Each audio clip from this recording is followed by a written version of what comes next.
Fired up. Let's do your thing here, bud. Nobody's any better at this than you are. That's fine. Take a deep breath. Give him hell at the end. You like this? Fight like hell like we do every week. You are the best here. Brett, be affirmative. You told me to get on. Info. Ready. Ready. Slow. Green, green, green. Lock it down, lock it down. I'm destroyed, and I just got drove through like 6 times by the 14th. What the f*** is he thinking? That is the stupidest thing I've seen in my career. Literally. Everything you described is accurate. Haven't even finished the second stage yet. Half the field's wrecked. Hell yeah! 11 got it. Rowdy there, Matt. Good job, pal. Thanks, man. Good job all day. Great work, my man. Great work. Keep putting yourself in position, we'll win our share, right? We got one back today, brother. Good job. 10-4, great job, guys.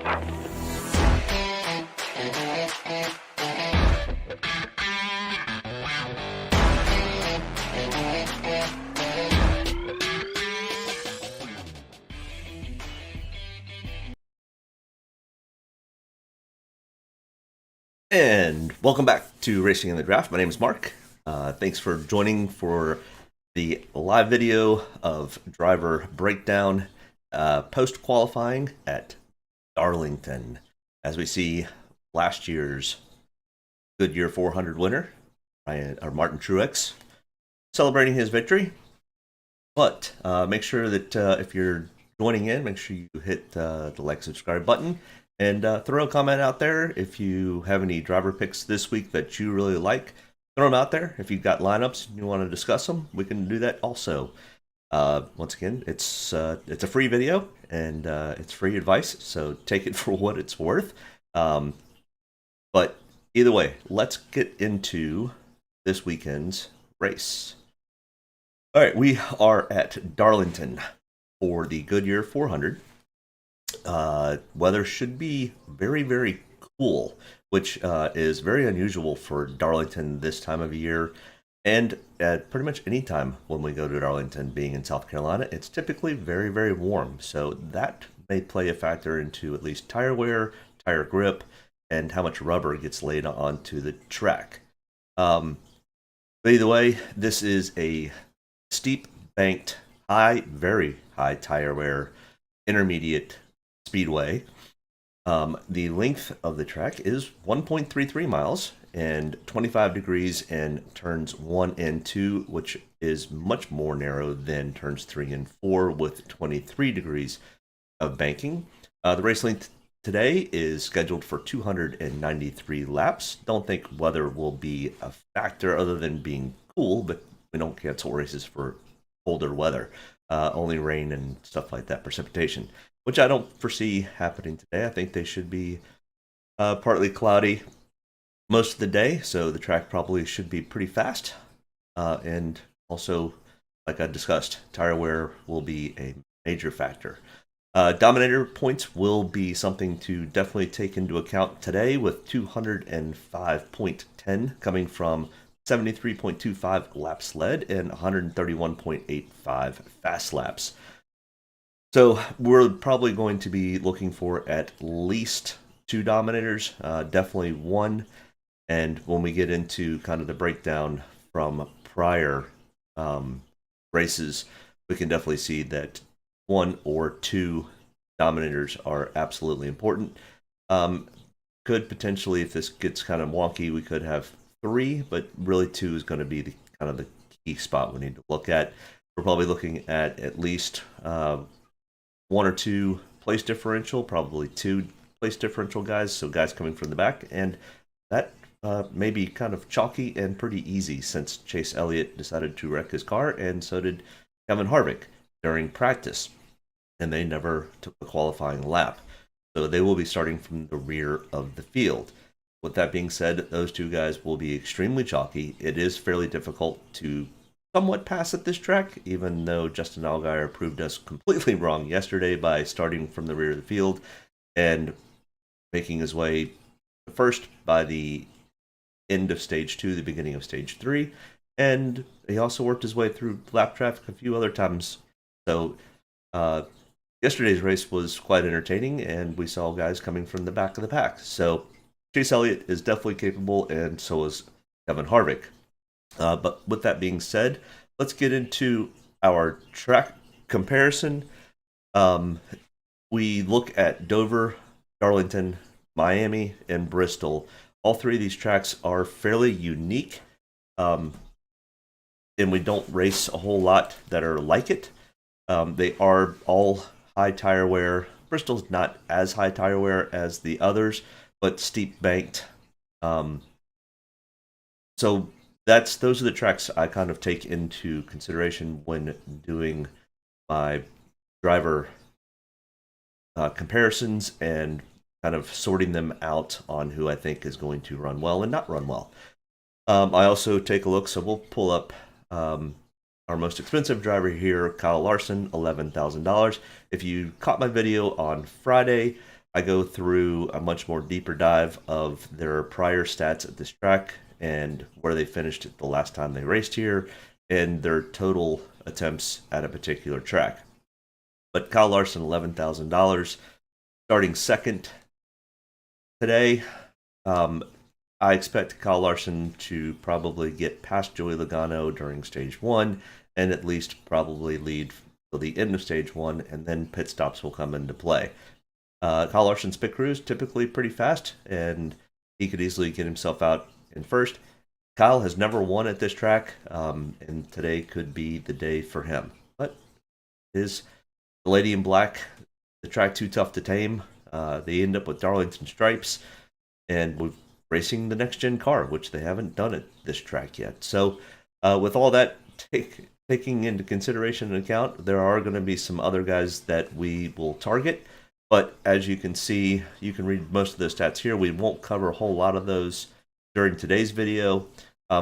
Sometimes I will post practice speeds. Kyle Larson was fairly quick in practice, but it was so cloudy, not cloudy, differing strategies. People were trying to set up for the race. Some people were trying to set up for qualifying. It really, in the only being about a 15-minute session during practice, these guys really don't have a whole lot of time to fine-tune their cars to make them better. So, and because, like I said, there's some are practicing for racing and some of them are practicing for qualifying. So it's a little convoluted. I don't think it's a real good judge. Now, when we go to some of these other tracks where they have 50 minutes of practice and we can get some real long, 30, 40 lap runs for some of these guys, we can really start to see how they're going to race during the race. It's great to see how they qualify, but that does me no good when we're trying to figure out how they're going to race on Sundays.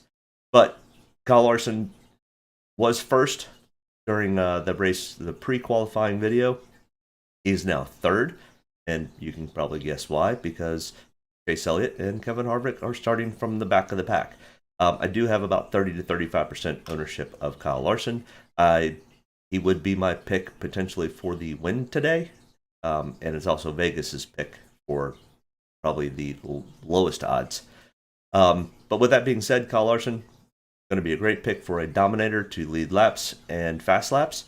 So keep him at probably the top of your chart. The tough part is he's expensive, Chase Elliott's expensive, and Kevin Harvick is slightly expensive. If you go after all three, you're not going to have much room to put together any other lineup or anybody else in your lineup. I mean, you can fit some people, but I'm not sure I want them.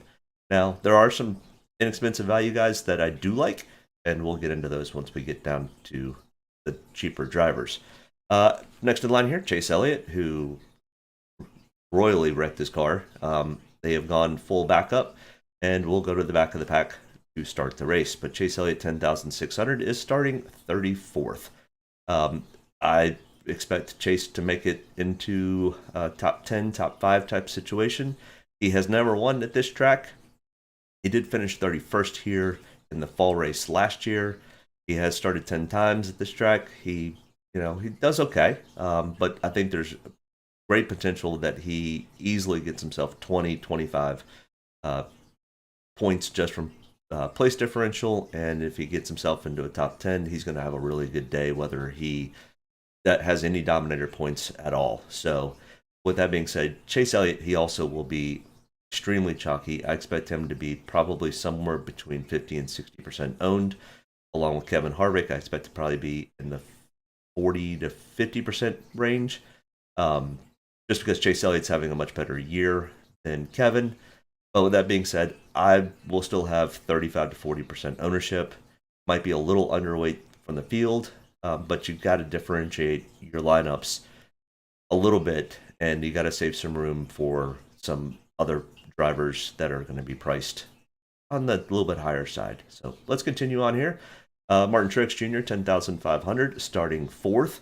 Martin, this is one of Martin's better tracks, and as we saw last spring, he did finish first, and in the fall race last year, he finished fourth.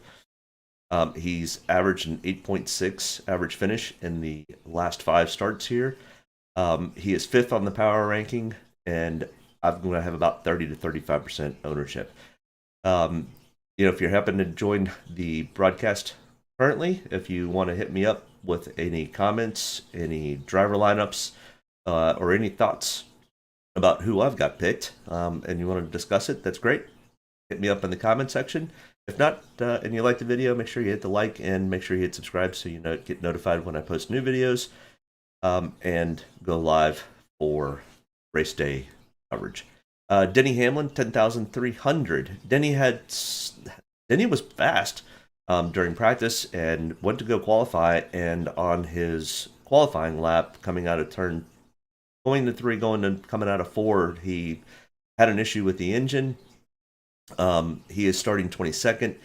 He has made repairs, so he will also be going to the back, but he is starting 22nd, so that does stick, even though he will be starting from the rear. Denny's an interesting one. I mean, maybe that little gremlin that he had during qualifying is the gremlin that he has for the weekend. This year has just been awful for Denny. Murphy's Law, if it could go wrong, it goes wrong for Denny. I am going to be I'll probably be even with the field. He might be not quite as high as 30 to 35% owned, but he is going to be fairly heavily owned. He performs really well here. As you can see, he's got 4 wins from his total 19 starts, 2 in the last 5 races here. Darlington, he's had a win. Starting 22nd, he's going to have some place differential if he can just have some good luck come his way, even though he is going to start, I think, 33rd or 34th on the field. But his starting spot of 22nd does hold because he did finish a qualifying lap. I have him 8th on the power ranking, and I'll have about 30 to 35% ownership of Denny. William Byron, 10,100, starting 9th. Not a bad starting spot. I expect William to kind of probably be at least in the top 10, if not top 5. This is not his favorite track, but William Byron has also been running a lot better than he has at any track so far this year. With 2 wins so far on the year, William Byron just signing a new contract through 2025 with Hendrick. He's going to be feeling pretty good. So I expect William Byron to run fairly well. I'm not sure if he goes and wins, but I think he could easily be a top 5 candidate, which, there's a slight PD upside here, but it's really the finishing spot that we're looking for William Byron. 9th on the power ranking, I'll have about 25 to 30% ownership on him. All right. And let's see. Sorry, had some background noise I need to fix. All right. Kyle Busch, who is on baby watch with his wife Samantha. Trevor Bayne is sitting on the sidelines ready to go if they happen to get the call that they are going to have a baby. And Kyle Busch has said that if that is the case, he will leave. He said he will even get out of the car mid-race, even if he's leading, and they will put Trevor Bayne into that car. And all we're really looking for is, if you're going to put Kyle Busch into your lineup, is you want him to start. After that, even if he and Trevor Bayne do end up switching, Kyle Busch would be rewarded with the points. Now, if Kyle Busch does not start this race and Trevor Bayne does, and you've got Kyle in your lineup, you will need to switch him very quickly, and Trevor Bayne may be an option. I mean, the 18 car is going to be fast. He's still going to have the starting spot of 5th. Not because of a driver change would they make him go to the rear, as far as I know. I have not heard anything about that, but the qualifying spot of starting 5th will stand. So with that being said, if they do have a driver change before the race and Trevor Bayne does start last, that doesn't change his starting spot for DraftKings.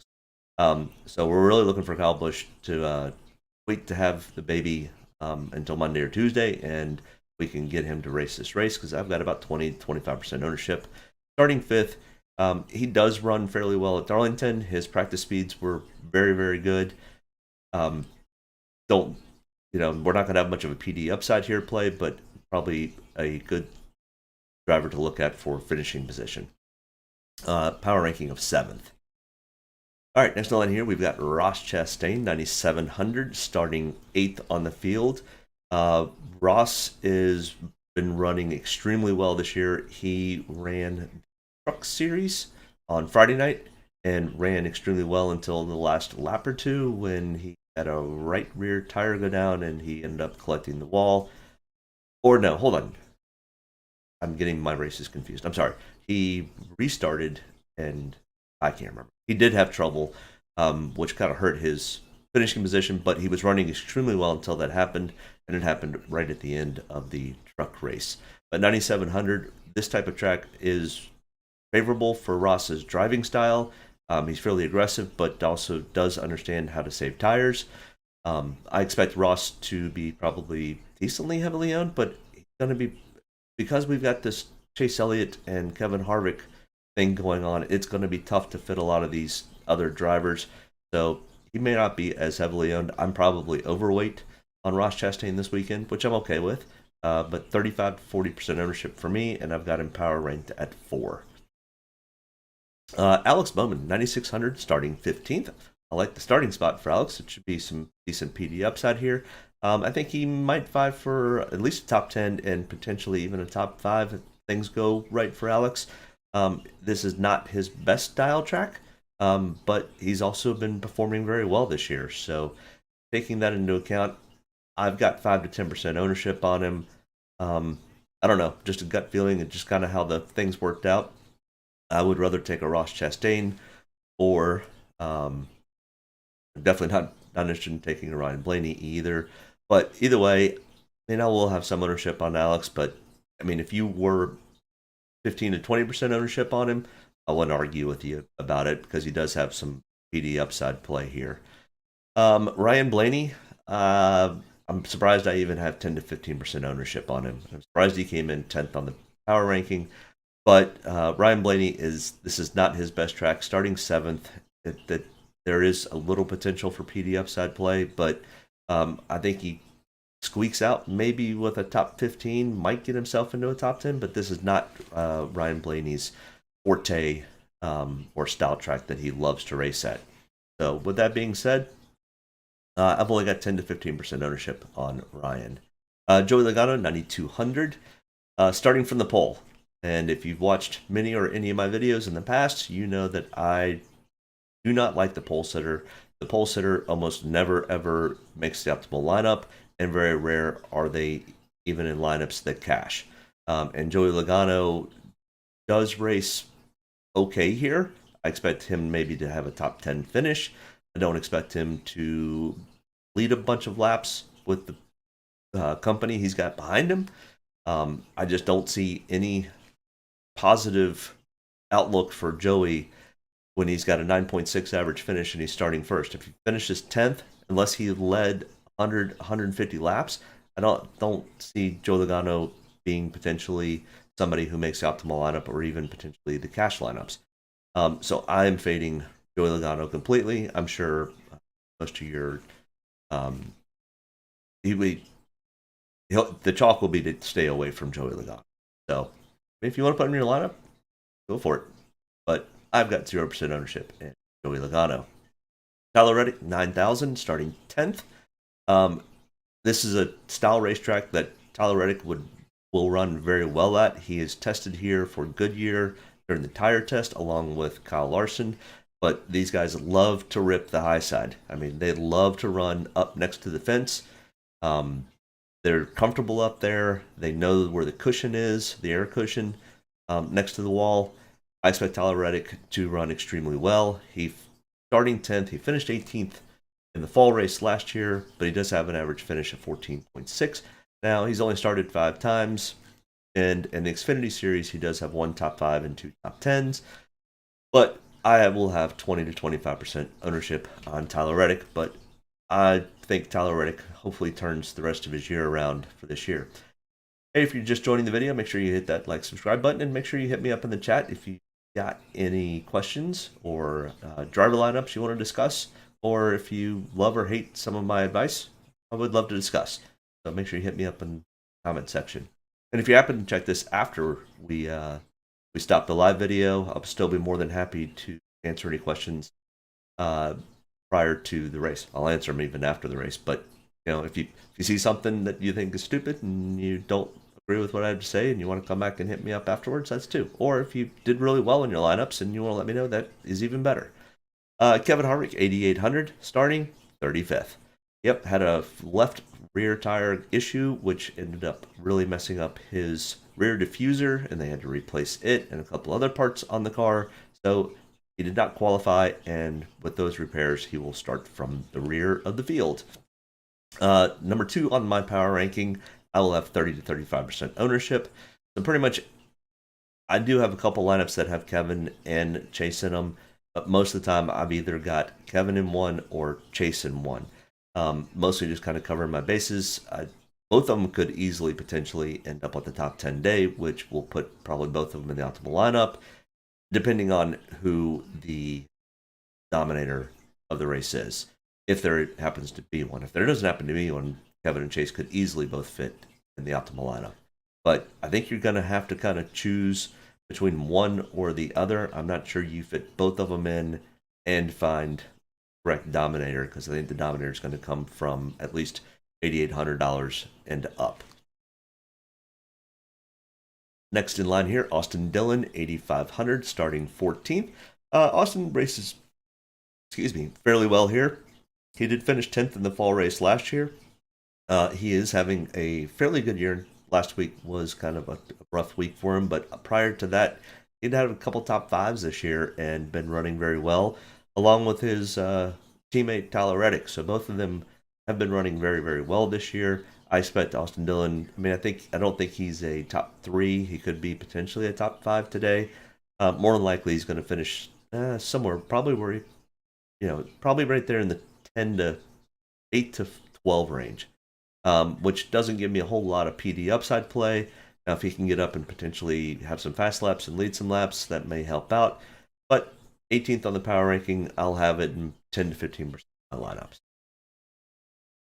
Christopher Bell, 8,300, starting 3rd. Chris, I'll get your coverage on this one. He's not the best at this track. He has an average finish of 20.6.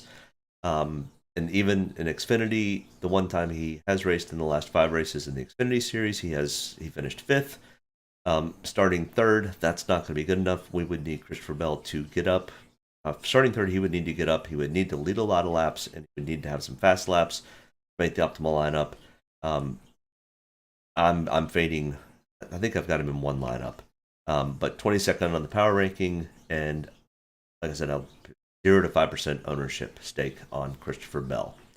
So Christopher Bell ends up having a stellar day and wins this race. I'm probably going to have a pretty bad day. But with that being said, let's get on to the rest of them here. Chase Briscoe, 8,100, starting 13th. His average finish is 15 over the last 5 races here he's only raced twice. So the stats we're looking at only go for 2 races. But he had an average finish of 15th, where he finished 19th in the fall race. Probably means he finished about 11th in the spring race. So he's probably a top 15 car. He finishes where he starts, even though he is having a much better year than he has had in the past. With that being said, he could vie for a top 10, top 5, and maybe even get and be a dominator. But 13th on the power ranking. I don't mind Chase Briscoe. I'm probably going to be even on the field at 15 to 20% ownership on him. I don't think he has any more ownership than 20%. I think it probably is going to come in probably around 15%. So, middle of the road, good driver. Decent price. I think you can fit some other higher price drivers in with Chase Briscoe. but you're still going to need to find two value guys and deep value guys, and they're out there. We're getting to them. Brad Kozlowski, 7,900. Brad runs fairly well at Darlington. Now he's having a little struggles with being a team owner in this new next gen car and being over at Roush, or I guess it's now Roush Fenway Keselowski. But 11th on the power ranking. I like his starting spot. Decent PD upside play here. I think he could vie for a top 10 spot. He has won here at this track before. He's got 11.8 average finish over the last 5 races. I will have 30 to 35% ownership on Brad.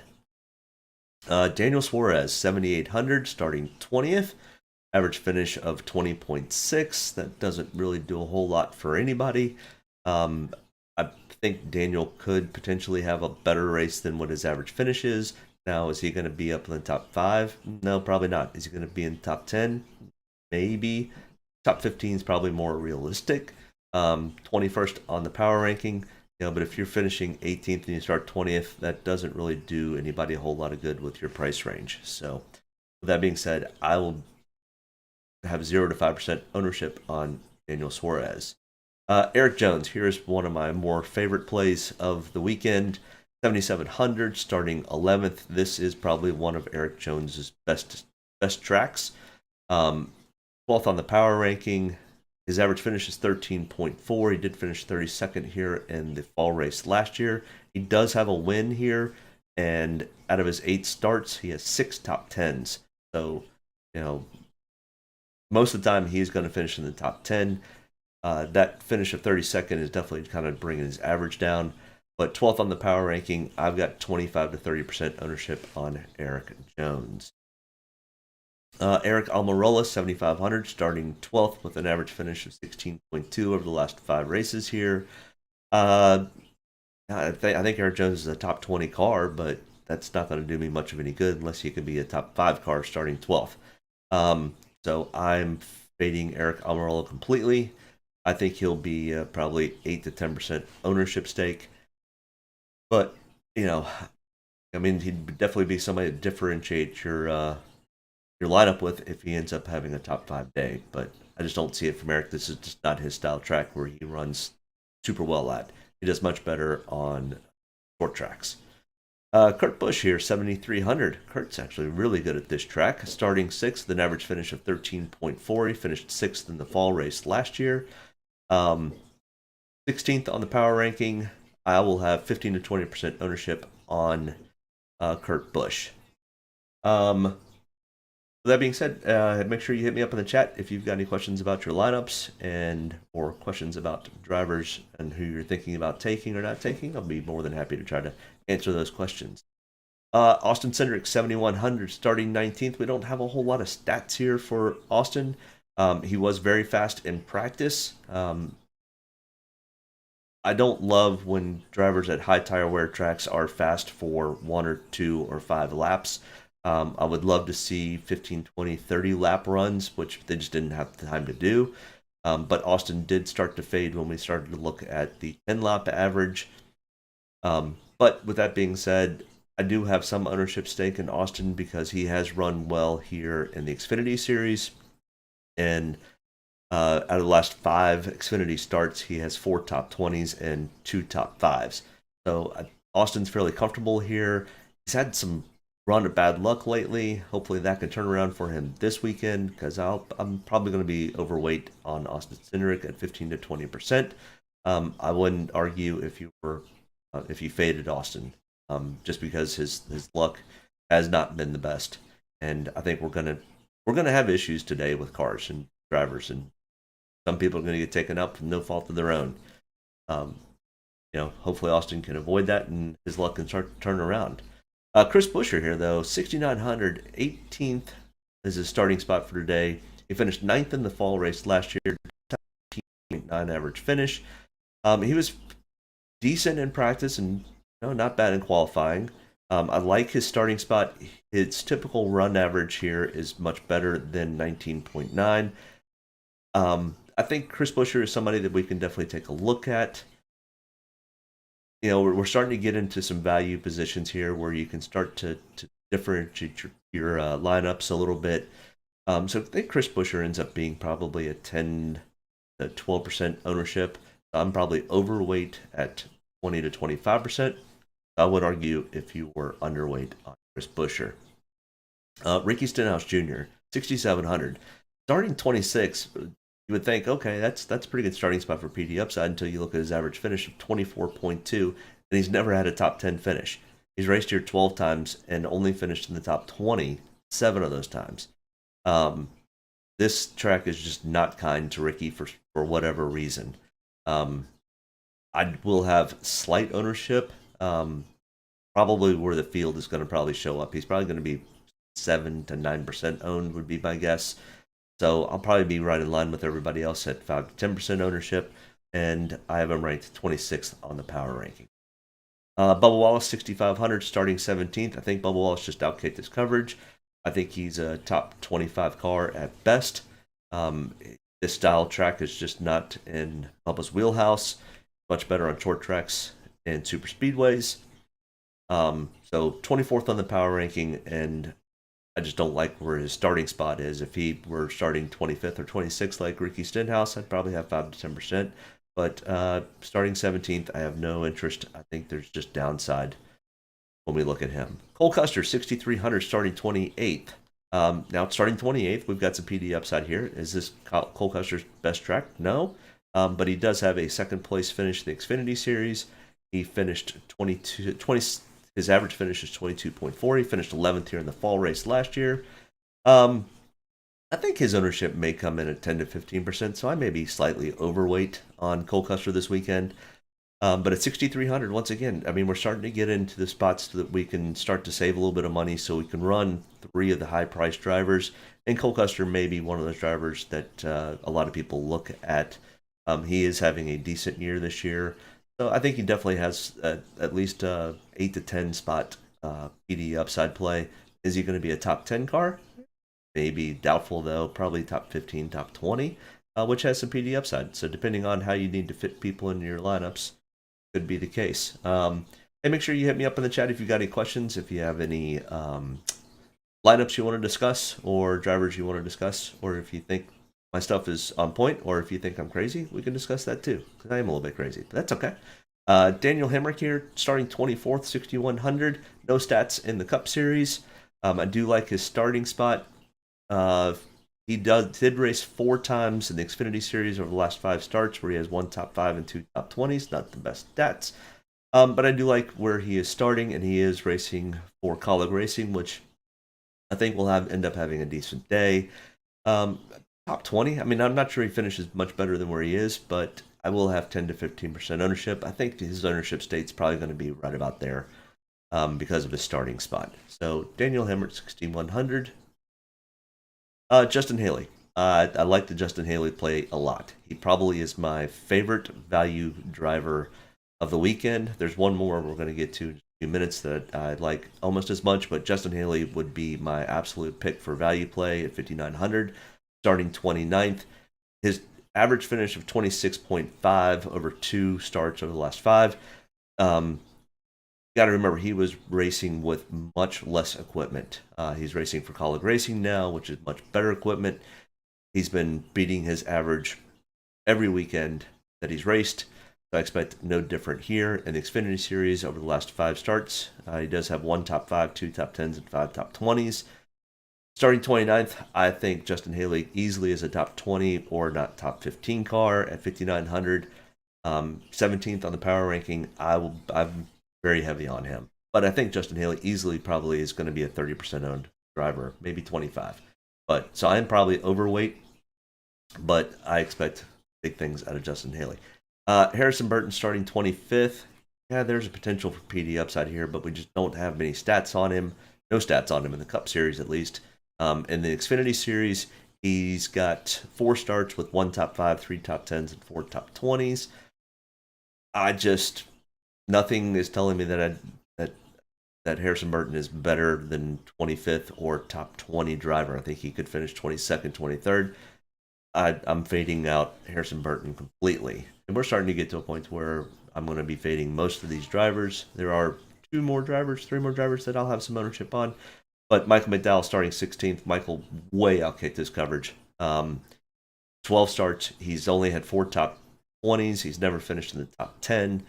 So, I mean, it's Michael's been on doing really well this year, and not taking that away. But this is not a typical track where Michael runs well, and neither was Dover last week, and he ended up, I think, having a top 10 maybe even, or top 15. He didn't make the optimal lineup, but he still finished well, and if you had him in your lineup last weekend, he'd probably end up winning you a few dollars. But there's other guys I like a little bit further down. Like I said, as you can see, I like the Justin Haley play, so 0% ownership on Michael McDowell. Todd Gillen, same thing with Harrison Burton, even though we don't have any stats on Todd. This is a brand new track for Todd. I'm not interested. At 27th, I think he finishes maybe top 25. I don't think he squeaks into the top 20 unless there's a lot of carnage on the track and he misses it all and just gets himself into one. So completely fading Todd Gillen. Ty Dillon, starting 21st. I think Ty outkicked his coverage on this. He has an average finish of 21.7. And we've got great value in Ty, and he's been running very well with Petty GMS Racing so far this year.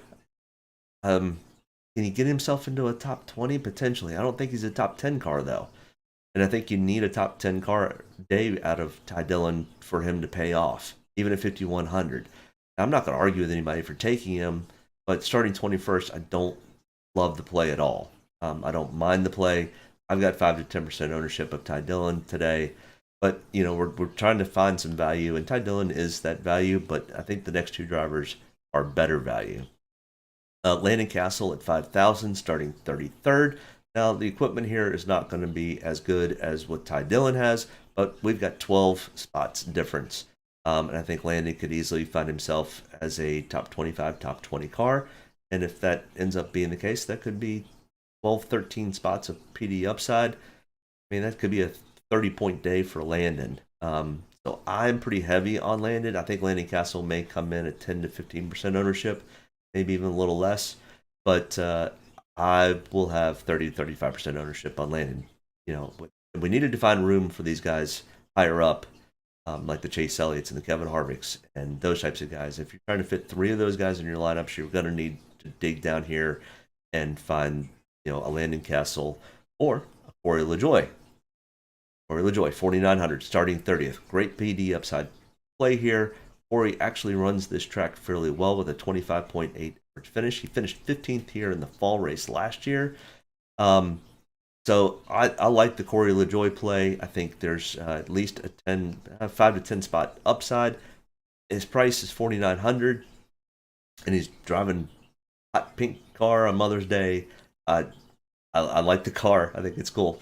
So I'm probably going to be overweight on Corey LaJoie. I think he may come in 10 to 15% ownership, but I mean, all these guys could end up having pretty high ownership because of what's happened with Chase Elliott and Kevin Harvick and Denny Hamlin, and trying to fit, another high-priced driver. In fact, I don't think you can fit 4 high-priced drivers, even if you were to dig down here to Landon Castle and Corey LaJoie.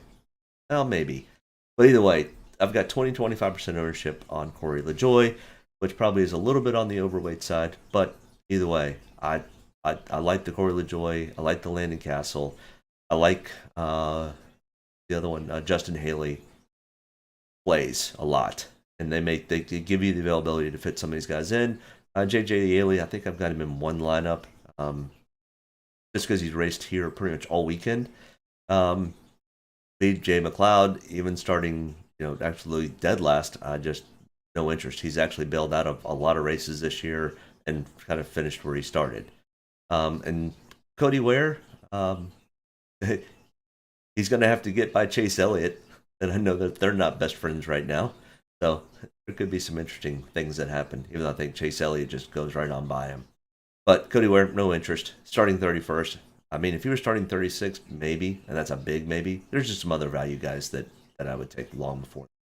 All right, so our optimal lineups here, as we can see, at least on these 2 last optimal lineups from last year, the fall race and spring race, the pole sitter is not on either one of these. Now, we are looking for finishing spots, and first, second, and third. Well, first and third show up on both, but we're looking at we had 2 dominators in the fall race between Kyle Larson and Denny Hamlin. Ross Chastain did make it in there. Cook Burst made it in there. Corey LaJoie made it in there.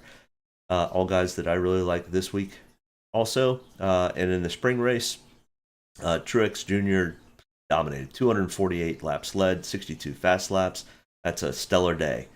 Started 4th, finished 1st. Kyle Busch started 3rd, finished 3rd. That's a great finishing spot. He led 9 laps. Not a dominating performance, but that's a good finishing spot. Chris Buescher, Chase Briscoe, Ryan Blaney did make the optimal lineup here, but didn't lead any laps and didn't dominate. And then the two of the 3 races from the 2020 season, and as we can see, the pole sitter is nowhere to be found on here. In fact, Kyle Larson started 2nd. So yeah, no pole position. Don't like the pole position. It just never works out. So that's why I'm completely fading on Joey Logano. He could completely go out there and lead 250 laps and dominate the field, and if that's the case, then that's the case. I don't think he's going to be heavily owned. I think he could be 10 to 15% ownership. So most people have learned to fade the pole sitter. So if you want to differentiate your field, your lineup, and you want to run him, you go for it. I'm sure whoever ends up cashing will be more than happy to take some of that money. But here we've got 1 dominator, and in the spring race, the second spring race of the 2020 season, it was during the 2nd race back from COVID. It was only 209 laps. I mean, Clint Bowyer led 71, so that would be a dominator spot for him. So we only had 1, but we had a lot less laps. So with that being said, if you have any questions or comments, make sure you hit me up in the comment section. Make sure you hit the like and subscribe button. Thanks for joining in this Sunday morning. Good luck on your lineups this afternoon. Thanks for joining, and hit that like, subscribe, and we will talk to you on Friday next week. Thanks for joining, and have a great weekend, and enjoy Darlington.